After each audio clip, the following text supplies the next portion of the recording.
في الحضور جميعا، وأعتذر عن التطويل. سائل الله عز وجل أن يبارك فيكم جميعا، وصلى الله على محمد صلى الله عليه وسلم. نرجو معرفة موقف السلفية من غير المسلمين داخل الدعوة السلفية كما قدمنا دعوة النبي صلى الله عليه وسلم وأصحابه الكرام.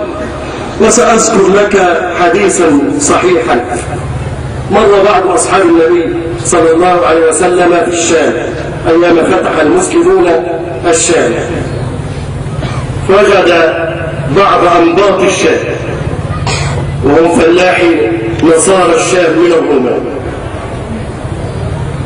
قد وقفوا في الشمس، ووضع على رؤوسهم الزيت، فقال ما هذا؟ قال يعذبون لأنهم لم يدفعوا الجزية أو الخراج.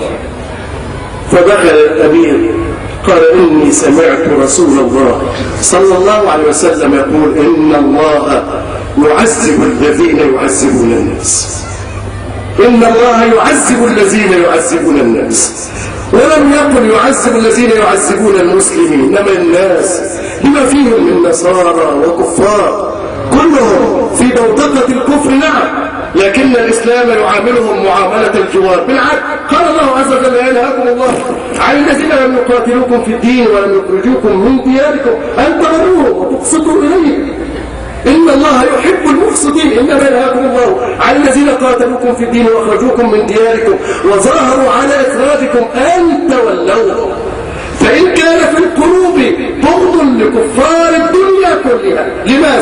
لماذا نبغض كفار الدنيا؟ نحن لا نصوف ولا نحابي على دينه. لماذا نبغض كفار الدنيا؟ ألم تقرأ القرآن؟ قد كانت لكم أسوة حسنة في إبراهيم والذين معه إذ قالوا لقومهم يعني الكفار إن براء منكم كفرنا بكم وبدأ بيننا وبينكم العداوة والبغضاء أبدا إلى ما حتى تؤمنوا بالله.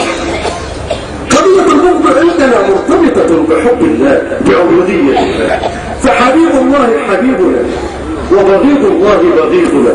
لكن الحب والبغض لا يمنع العدل أبدا، لا يمنع القسط أبدا.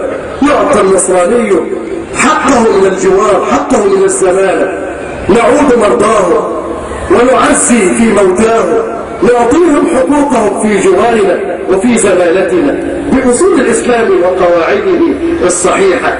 دعوة له إلى دين الله إن أمكن ندعوهم إلى الإسلام الصحيح بحسن جوارنا وبأسلوبنا ومعاملاتنا، ندعوهم بدون محاباة على دين الله، بدون تبرير لدين الله. أرسل النبي صلى الله عليه وسلم إلى هرقل عظيم الروم يدعوه الإسلام، لم يقل من إلى صديقه هرقل وإلى صديق العزيز هرقل كما كان يقال صديق العزيز رابين وشارون أبدا، لا إلى هرقل عظيم الروم من محمد بن عبد الله رسول الإسلام رسول الله إلى هرقل عظيم الروم. أسلم يكن لك أجر الأريسيين، فإن توليت كان عليك اسم الأريسيين. قل يا أهل الكتاب تعالوا إلى كلمة سواء بيننا وبينكم ألا هذه الكلمة السواء لا نقطع الآية كما كان يقطعها الذين يداهنون والمنافقون. زعمناه إن هذا فيه الإخاء وفيه التوافق وفيه الوحدة الوطنية ودرء الفتنة. أولا أكمل الآية كلمة سواء بيننا وبينكم ألا نعبد إلا الله ولا نشرك به شيئا ولا يتخذ بعضنا بعضا أربابا من دون الله، فإن تولوا فاشهدوا بأننا مسلمون. نحن الذين على دين النبي عليه الصلاة والسلام وعلى دين عيسى عليه السلام وعلى دين موسى عليه السلام وعلى دين الأنبياء جميعا، نؤمن بهم جميعا لا نفرق بين بعضهم بعضا أبدا. فكلمة الإسلام وخطاب الإسلام خطاب صريح لكنه رقيق، يدعو الناس إلى دين الله برقة وعزوبة بدون ميوعة وبدون تلحين وبدون تأويل مرفوض في شريعة الإسلام. نحن نعامل نصارى بلدنا بحسن الجوار وبإقامة العدل وبالحقوق التي أمر الله عز وجل أن تقام، لا نعتدي عليهم ولا نبغي عليهم ولا نظلمهم أبدا، فالظلم ممنوع للمسلمين وغير المسلمين. أهل العلم يقولون في قول النبي صلى الله عليه وسلم لا يدع أحدكم على بيع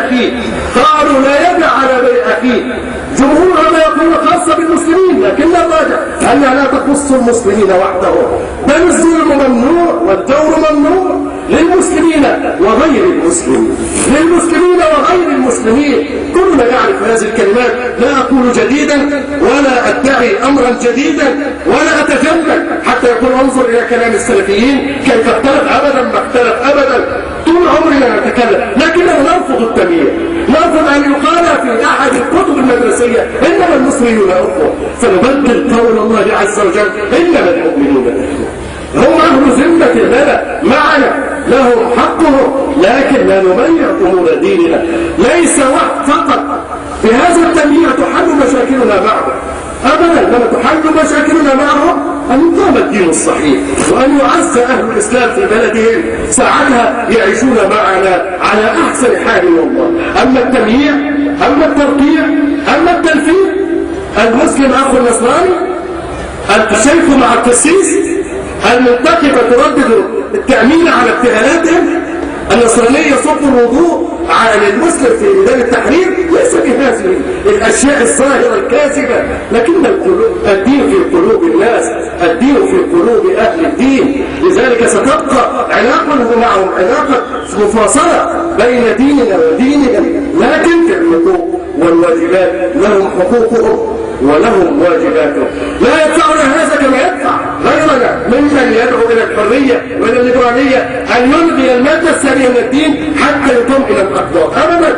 إنما طمأنتهم أنهم عاشوا طيلة عمرهم في ظل الإسلام، في ظل الإسلام وحكم الإسلام، ما رأوا حكما أعظم من حكم الإسلام بشهادتهم. راجعوا شهادات المستشرقين، راجعوا شهادات كبارهم من المنصفين، أبدا والله ما ظلمهم الإسلام. وإن حصل بعض ظلم في بعض الأزمنة وفي بعض الأوقات، إنما اجتهادات الفردية لا يضرها الإسلام أبدا.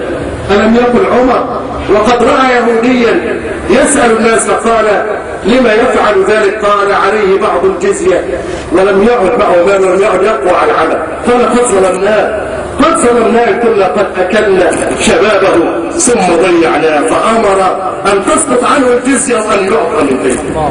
عمر رضي الله عنه وارضاه. مواثيقنا معروفة وعهودنا معهم مذكورة مكتوبة، راجعوها.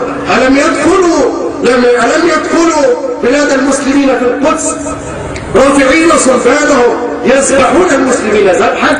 فكيف عاملهم صلاح الدين يوم دخل القدس؟ هل عاملهم بمثل ما عملوا؟ أبدا والله. هكذا عملهم العصور والأزمان، فهم لا يخافون منا، أنا أعلم ذلك. إنما مثير الفتن هم الذين يخوفونهم منا. في غير بلدنا هذا يتحاكمون إلى مشايخنا وإلى علمائنا، يتحاكمون يطلبون أن يحكم بينهم في العدل. رأيت بعضهم والله العظيم عند بعض تجار المسلمين من إخواننا الأفاضل وهم يريدون أن يشتروا أشياء، يقول نحب أن نتعامل معك يا شيخ فلان، نحب أن نتعامل معك يا شيخ فلان. خلوا بيننا وبينهم، والله خلوا بيننا وبينهم، سيعيشون أحسن عهدهم وأحسن حياتهم. أسأل الله عز وجل أن يوفق الجميع لمرضاته وأن يجعلنا على دينه وكتابه وسنة نبيه، وصلى الله على محمد. أيضا بحديث النبي صلى الله عليه وسلم انصر أخاك ظالما أو مظلوما. بعض الناس بيقول هذا الحديث لحد كده ويسكت، يقول شوف العنصرية في الإسلام، انصر أخاك ظالما أو مظلوما. ما يكملش الحديث. سأل الصحابة رضي الله عنهم النبي صلى الله عليه وسلم ننصره مظلوما يا رسول الله، كيف ننصره ظالما؟ مش متصور. الرسول الذي جاء بمبادئ العدل والرحمة يأمر أتباعه بأن ينصروا حتى الظالم. فقال الرسول كيف ننصره ظالما؟ قال أن ترده عن ظلمه فذلك نصره. أن ترد المسلم عن ظلمه